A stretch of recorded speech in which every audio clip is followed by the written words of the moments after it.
Muito boa tarde, a versão semanal do Linha Aberta já está em curso. Fomos a Salvaterra de Magos e instalarmos-nos numa residencial. Entramos, vimos aquilo que não queríamos. Por 40 euros, sem pequeno almoço, dávamos um quarto com 3 camas. Mas o que a reportagem do Linha Aberta viu foi idosos sem segurança, idosos sem higiene, idosos negligenciados. Afinal, por coincidência, aquela residencial é um lar de idosos que há um ano foi mandado fechar pela Segurança Social. Temos muita coisa para lhe contar sobre esta matéria. É uma investigação Linha Aberta, não pode perder. Já a seguir.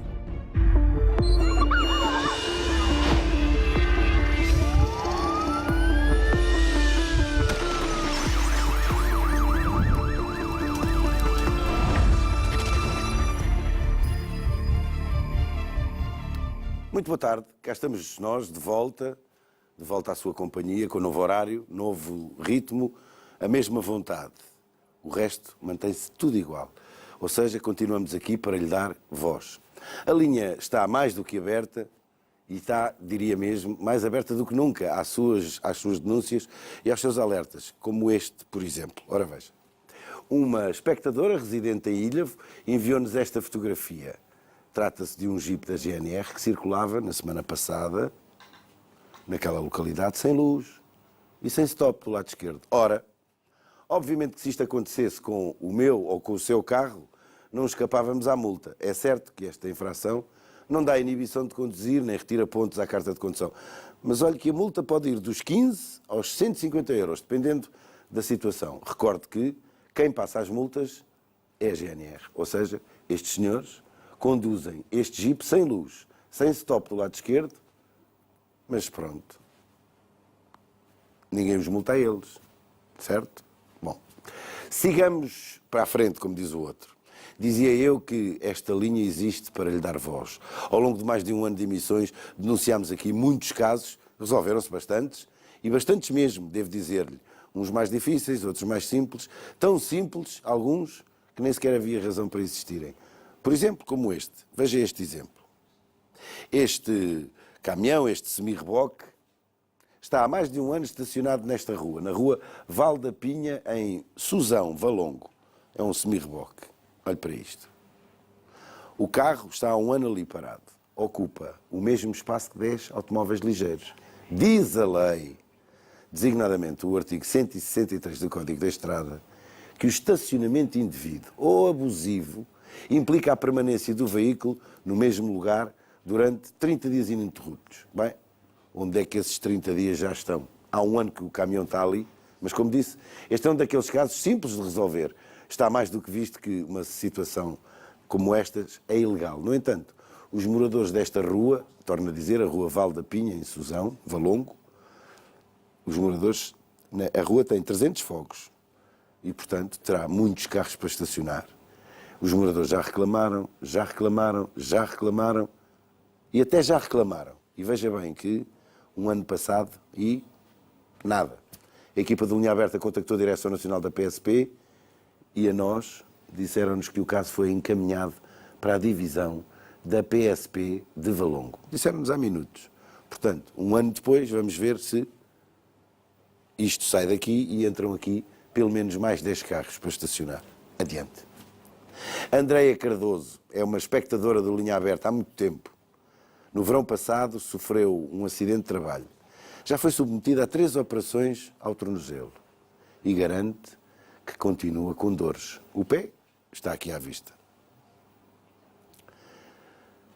Ainda está engessado, mas mesmo assim o médico da seguradora é da opinião de que Andreia pode conduzir e deslocar-se em transportes para ir às consultas e tratamentos.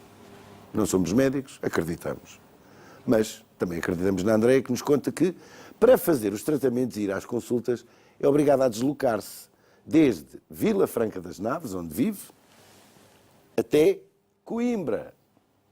Ora, a distância é qualquer coisa como isto, não é? Vila Franca das Naves até Coimbra. Uma distância que ronda assim os 147 km. É esta linha. É atravessar o país, enfim, na sua linha do interior até ao litoral. 147 km que a Andreia tem que fazer para se tratar. Mas são 147 km para ir às consultas e mais 147 para regressar das consultas. Ou seja, a Andreia, para se tratar, tem que fazer, para ir ao médico, tem que se fazer 294 km. Não é? E a Andreia não pode conduzir, portanto tem que ir de táxi. Exatamente. Portanto tem que pagar 250 euros ao táxi. O caro telespectador tira as suas conclusões, nós tiramos as nossas e por isso contactámos a seguradora em causa. E a seguradora disse-nos que consultou de novo o médico e que o médico diz que a Andreia pode andar. E até diz a seguradora que a doente pode queixar-se no Tribunal de Trabalho, coisa que já fez. É assim que se vive em Portugal. Enquanto o pau vai e vem, folgam as costas das seguradoras. Tal como anunciei no início desta emissão, a equipa de Linha Aberta sabe que há um lar de idosos ilegal em Salva, Terra de Magos. Podemos lhe chamar o que quisermos, mas o que encontramos foi um lar de idosos ilegal, mascarado de residencial de 3 estrelas. E sabemos e podemos dizer isto porque estivemos lá. As diárias são cobradas a 40 euros, sem pequeno almoço.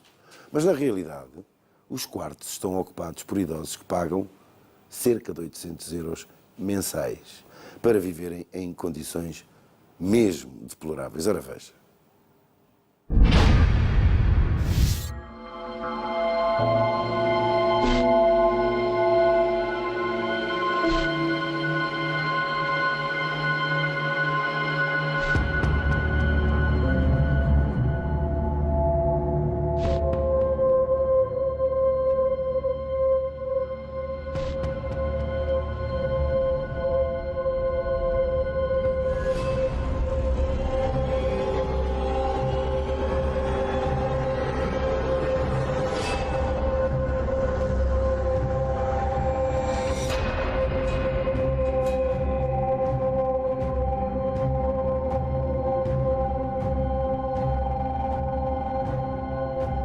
Pois é mesmo assim. Ora, diga lá se isto são maneiras de ter alguém. Ora, diga lá se isto são condições para ter alguém no mundo, seja ele ocidental, oriental, ou de norte ou de sul. Ora, diga lá se ter idosos amarrados às camas nestas circunstâncias se faz a alguém. Idosos negligenciados, num lar ilegal, encapotado de pensão de 3 estrelas. Um lar que, segundo sabemos, teve já uma ordem de encerramento no verão passado. Mas como vemos, como fomos perceber, continua a receber idosos. Ana Paula Félix, confirmas o que te estou a dizer porque estás no local, não é? Boa tarde, Hernani, boa tarde a todos. Confirmo, daqui a pouco já vamos perceber melhor exatamente se isto funciona como residencial ou como um lar. As imagens que as pessoas acabaram de ver foram feitas há cerca de 15 dias, há 2 semanas. Já esta semana, Hernani, uma equipa do Linha Aberta esteve aqui nesta residencial à procura de um quarto. Quando chegaram aqui, tocaram à campainha desta porta que se encontra aqui por trás de mim e foram recebidas por uma senhora. Perguntaram se efetivamente havia quartos. Foi dito à nossa equipa que sim, senhora, que havia um quarto. A equipa pediu para ver esse mesmo quarto, foram encaminhadas, subiram umas escadas e a equipa foi encaminhada para um primeiro andar e efetivamente foram levadas até um quarto com 3 camas de solteiro. Depois perguntámos quanto é que era a diária, disseram que 40 euros, sem pequeno almoço, mas com internet, telefone, casa de banho privativa, não incluía, era o pequeno almoço. A equipa de Linha Aberta foi também informada na altura, portanto isto já é esta semana, de que efetivamente haviam por aqui, estavam aqui também vários idosos. Fomos ouvir então uma ex-funcionária deste lar que nos conta exatamente em que condições é que estes idosos aqui se encontram. Vamos ouvir então o depoimento. Que condições é que estas pessoas vivem? Olha, as piores possíveis. O que é que quer dizer com os piores possíveis? Ou seja, os banhos são dados com um gel de banho dos chineses, que é chamado uma água de colónia, e trapos. Trapos? Sim. Bocados de toalhas, aqueles panos microfibra para fazer as limpezas. É o que eles usam para dar o banho, porque é o que a patroa dá. Ao fim e ao cabo, nós como empregadas não Só fazemos o que a patroa diz. Entretanto, as roupas do primeiro e do segundo são em condições, e quando chegamos aos acamados são roupas com nódoas de lexívia, são roupas rasgadas, pijamas que têm cortes atrás para as pessoas que não se mexem minimamente.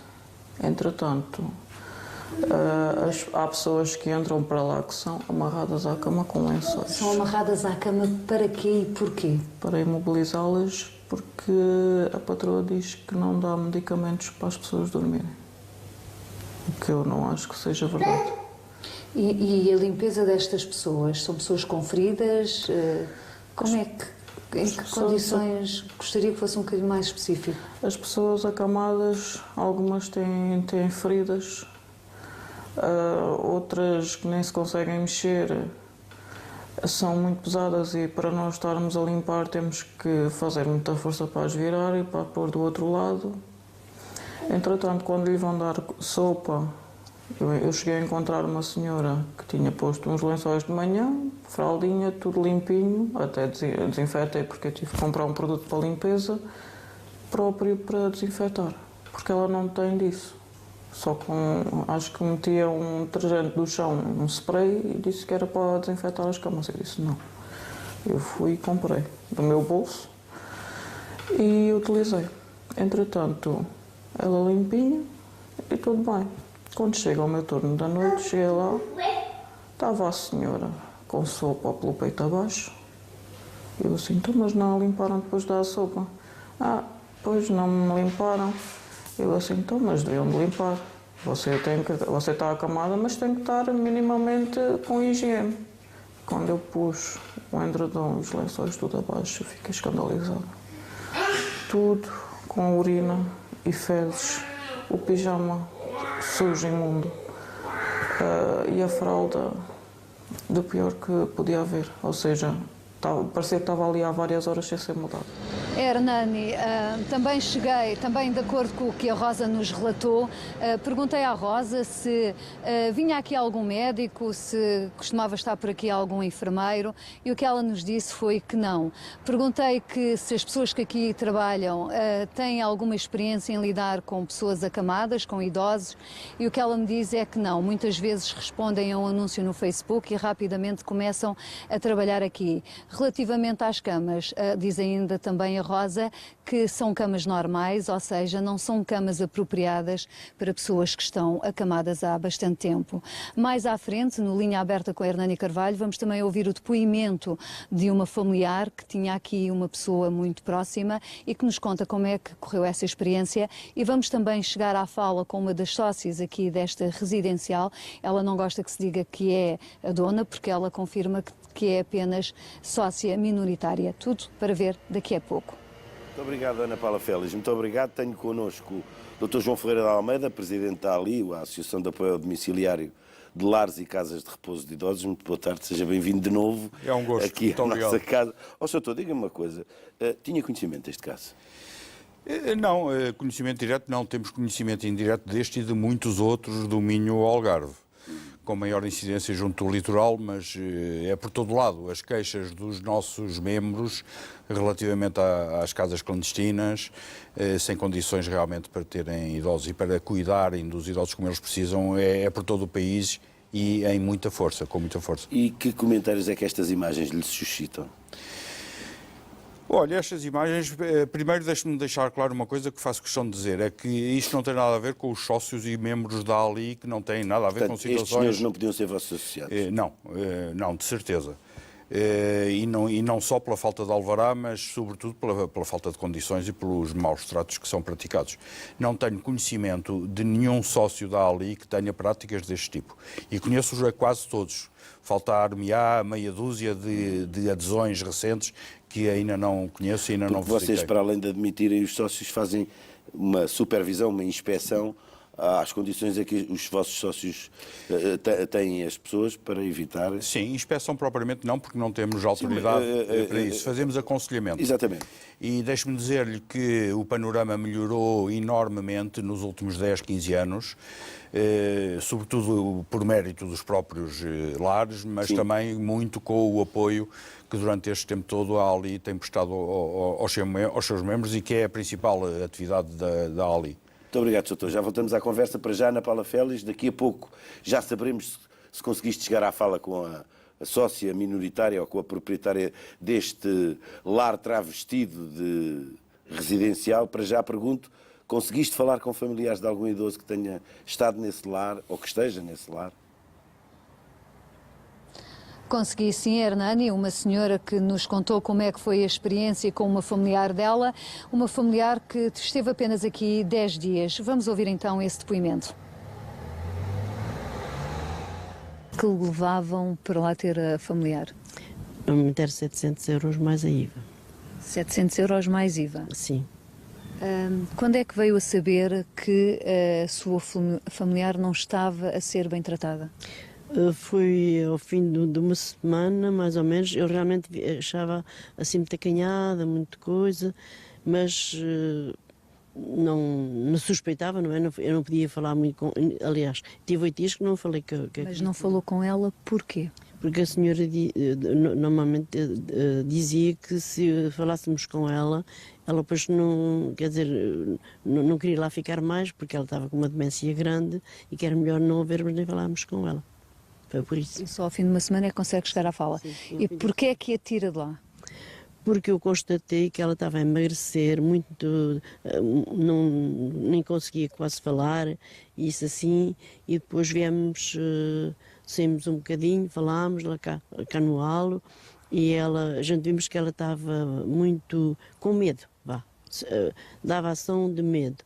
E então nós decidimos falar mais a sério com ela e depois nos informámos e depois mais tarde viemos a saber por outras escrituras, talvez já tivessem famílias, que aquilo não estava assim que aquilo não era assim tão bom como aparece. Como é que era tratada esta sua familiar?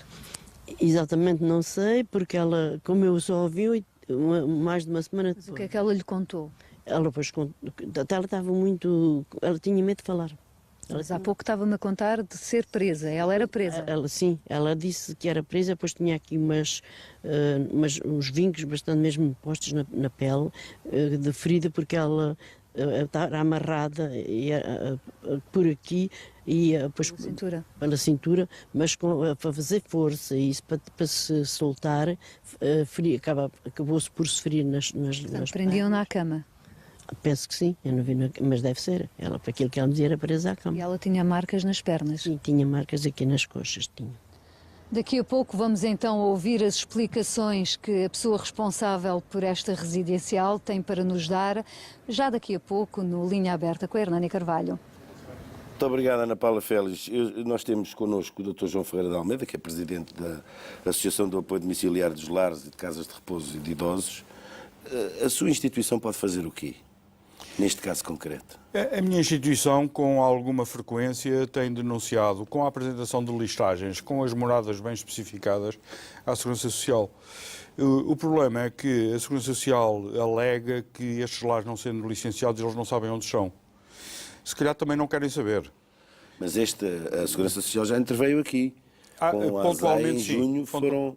Receberam ordem de encerramento. Quando há queixas e fundamentadas, normalmente procedem a inspeções.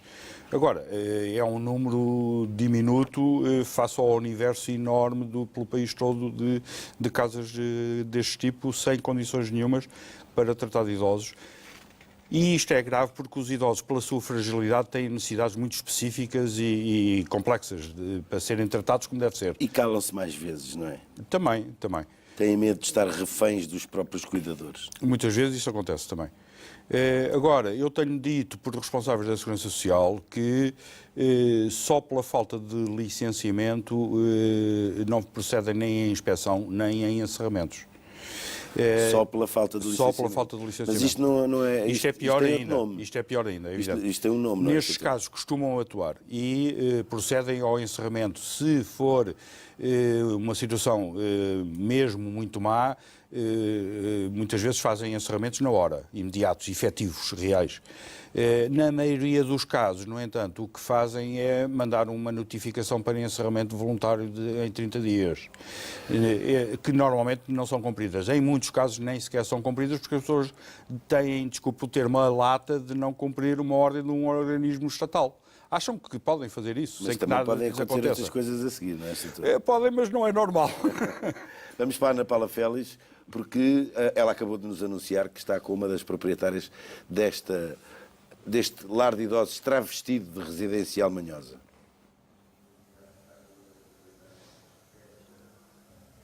Boa tarde, Hernani, e tal como tu dizes, boa tarde uma vez mais. Daqui estou eu com uma das sócias desta residencial, Odete Elias. Muito boa tarde, dona Odete, muito obrigada por estar aqui comigo. Diga-me, estamos a falar de uma residencial ou de um lar de idosos? De uma residencial. Mas a senhora cobra entre 700 a 800 euros por cada idoso que aqui está. O que nós conseguimos saber foi que são cerca de 700 euros sem IVA e que rondará os 780 euros com IVA. Não, isto não tem tudo o mesmo preço. São 780 com IVA, que agora aumentamos. Mas antes era menos, porque as pessoas não têm reforma para isso. Pronto, mas então aceita aqui idosos? Aceitamos idosos, aceitamos pessoas que passam e que ficam, como já tivemos aqui estrangeiros. Mas, dona Odete, a senhora tem uma licença para que isto funcione como residencial. Sim. Sim. Então, e como é que aceita estes idosos? Teve uma ordem ou não da Segurança Social e da ASAI no verão do ano passado para encerrar aqui a Não, residência? da ASAI não, a ASAI veio cá, pelo que eu sei, a ASAI veio cá, estava tudo bem, era só a máquina de lavar a louça. E relativamente à Segurança Social, pediram-lhe para encerrar ou não A Segurança Social disse que, por causa do incêndio que tínhamos que fechar, nós recorremos. É o que eu, pronto, que eu O que é um facto é que tem neste momento cerca de 20 a 21 idosos aqui dentro, muitos deles acamados. Como é que são? Não, só tenho uma acamada. Não tenho acamados. As pessoas queixam-se que as pessoas são amarradas à cama para não... Mentira. É mentira. Quem fez esta denúncia e quem tirou estas fotografias, para mim, foi quem fez este trabalho. Porque nós não amarramos. Tínhamos aqui um senhor que já hoje... Mas, dona Odete, a senhora tem noção de que tratar de idosos é diferente de tratar, se calhar, ou seja, estamos a falar de pessoas que precisam de tratamentos muito específicos. Sim, por isso mesmo. Nós não amarramos aqui ninguém. Se a senhora quiser ir perguntar aos familiares, às pessoas...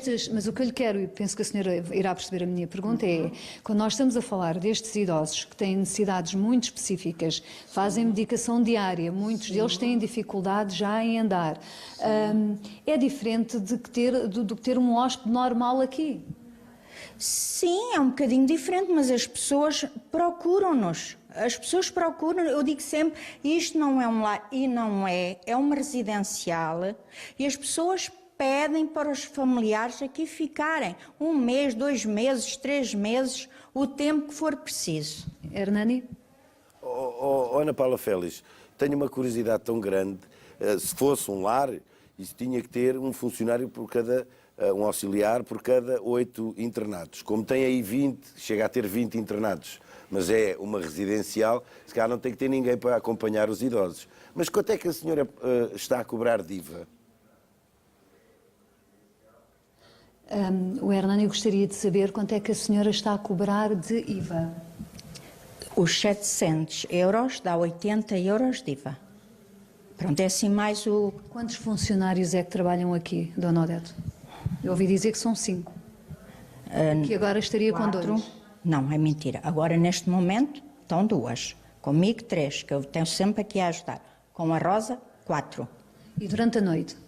Durante a noite há uma vigia. Alguém que olha por estes idosos. E se um deles precisar ser visto por um médico urgentemente? Levo para o hospital. Portanto, a senhora garante que isto não funciona como um lar de idosos? Não.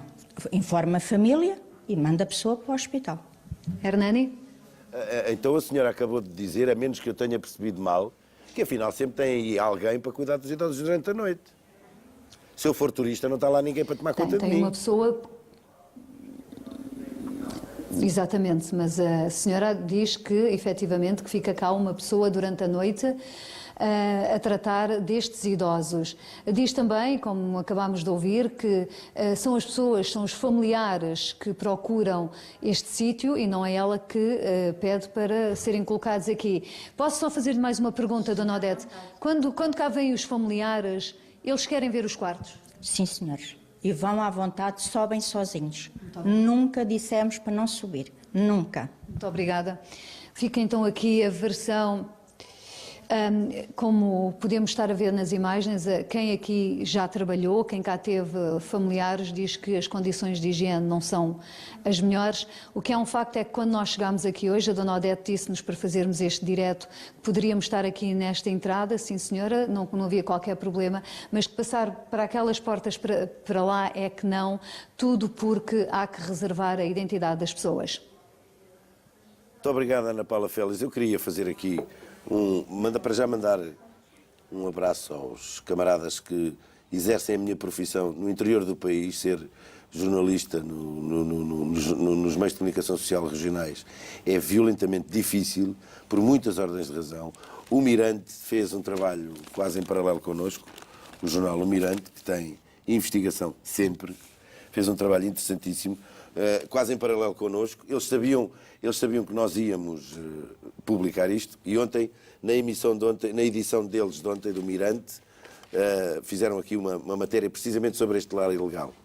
E a Segurança Social não nos respondeu a nós, mas também não é notícia, não é? Mas respondeu ao Mirante, lá está. E então a Segurança Social explicou ao Mirante, ao jornalista do jornal O Mirante, explicou-lhe que há um perigo potencial para os direitos dos utentes e a sua qualidade de vida.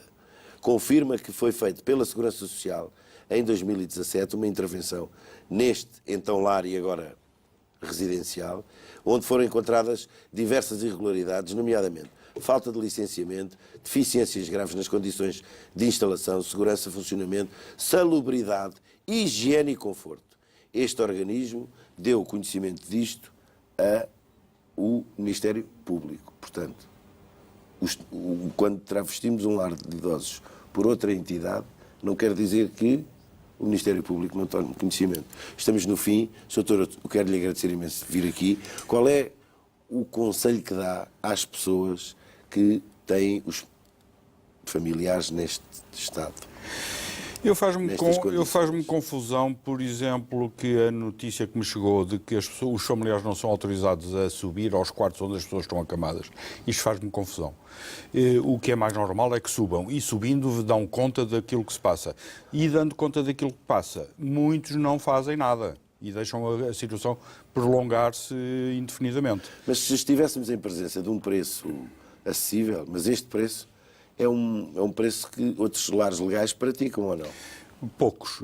A média andará entre 1.000 a 1.200 euros, dependendo da zona geográfica, interior, litoral, norte-sul, varia muito, mas em média andará entre 1.000 a 1.200 euros por mês. Um dos problemas destes lares ilegais é que, cobrando pouco, depois não têm meios de prestar o serviço como deve ser. E de prestar o serviço de acordo com a lei. Não há como. Exatamente. Com falta de pessoal, com falta de camas articuladas, de colchões anti-escaras e por aí fora, não há como realmente os idosos estarem tratados como precisam de estar. E com dignidade. Sr. foi um gosto tê-lo aqui. Muito obrigado. Caro telespectador, volte para a semana a esta hora. Se puder, tenha um fim de semana descansado.